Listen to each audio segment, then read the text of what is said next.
आज हम उन सीक्रेट्स के बारे में बात करने वाले हैं जो बोर्ड एग्जाम में स्कोर को एकदम से बढ़ा सकते हैं।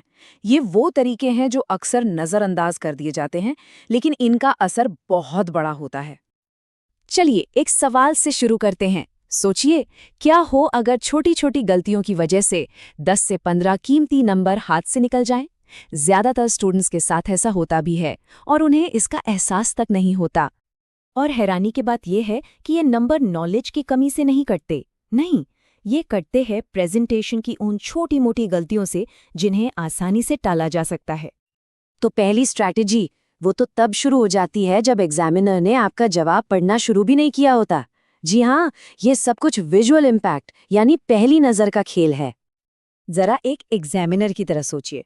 उनके सामने दो पेपर है, एक जिसमें काटापीटी है, स्पेसिंग नहीं है, और दूसरा बिल्कुल साफ सुथरा जहां हर जवाब के बीच गैप है, मार्जिन है, हेडिंग्स अंडरलाइंड है। जाहिर है, साफ सुथरा पेपर एक पॉजिटिव इंप्रेशन बनाता है। और यहीं पर आता है एक गोल्डन रूल। हमेशा उस जवाब से शुरुआत करें जो सबसे अच्छी तरह आता हो। जब एग्जामिनर पहला ही जवाब शानदार देखता है तो उसके दिमाग में एक पॉजिटिव इमेज बन जाती है और फिर वो बाकी का पेपर भी उसी नज़रिए से चेक करता है। तो ठीक है, फर्स्ट इंप्रेशन तो सेट हो गया। अब आगे बढ़ते हैं और देखते हैं कि ऐसे जवाब कैसे लिखें जो एग्जामिनर के लिए न सिर्फ पढ़ने में बल्कि नंबर देने में भी आसान हो। यहाँ एक बहुत बड़ा सीक्रेट छिपा है। एग्जामिनर के पास अक्सर इतना टाइम नहीं होता कि वो लंबे लंबे पैराग्राफ्स का हर एक शब्द पढ़े। वो असल में उन खास कीवर्ड्स को ढूंढते हैं जिनसे पता चल जाता है कि कॉन्सेप्ट की समझ है या नहीं। तो इसका फायदा कैसे उठाएं? बहुत सिंपल है। जो भी जरूरी शब्द या डेफिनेशन है उसे हल्के से अंडरलाइन कर दे या एक बॉक्स में डाल दे। इससे एग्जामिनर की नज़र सीधी उन जरूरी पॉइंट्स पर जाएगी और मेहनत बेकार नहीं जाएगी। और अब आते हैं एक ऐसी चीज पर जो शायद आपको चौंका दे, डायग्राम्स। ये असल में एक फ्री मार्क्स मशीन की तरह काम करते हैं, यहाँ तक कि थ्योरी वाले सब्जेक्ट्स में भी। और ये मत सोचिए कि ये सिर्फ साइंस के लिए है। नहीं, साइंस, ज्योग्राफी, बायोलॉजी, यहाँ तक कि पॉलिटिकल साइंस में भी जहाँ मौका मिले एक छोटा सा काम का डायग्राम बना देने से एक्स्ट्रा मार्क्स पक्के हो जाते हैं। याद रखिए, ज्यादा लिखने से ज्यादा मार्क्स नहीं मिलते, सही लिखने से मिलते हैं। अगर सवाल 3 नंबर का है तो 5-6 लाइन काफ़ी हैं, लेकिन अगर 5 नंबर का है तो प्रॉपर हेडिंग, पॉइंट्स और एक उदाहरण के साथ जवाब लिखना चाहिए। हमेशा याद रखिए, मकसद अपनी बात को साफ साफ समझाना है, मुश्किल शब्द इस्तेमाल करके इम्प्रेस करना नहीं।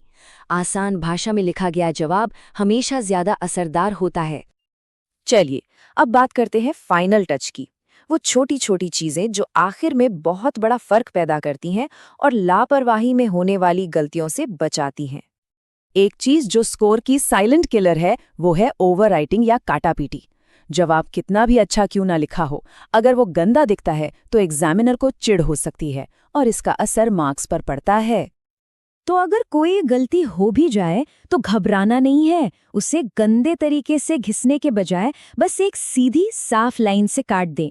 इससे कॉपी भी साफ सुथरी बनी रहती है। एग्जाम के आखिरी 5 मिनट ये सिर्फ घड़ी देखने के लिए नहीं होते, ये एक गोल्डन मौका होते हैं। फटाफट अपना रोल नंबर दोबारा चेक करें, ये देखें कि सारे क्वेश्चन नंबर सही डाले हैं या नहीं, और एक नज़र दौड़ाएं कि कहीं कोई सवाल छूट तो नहीं गया।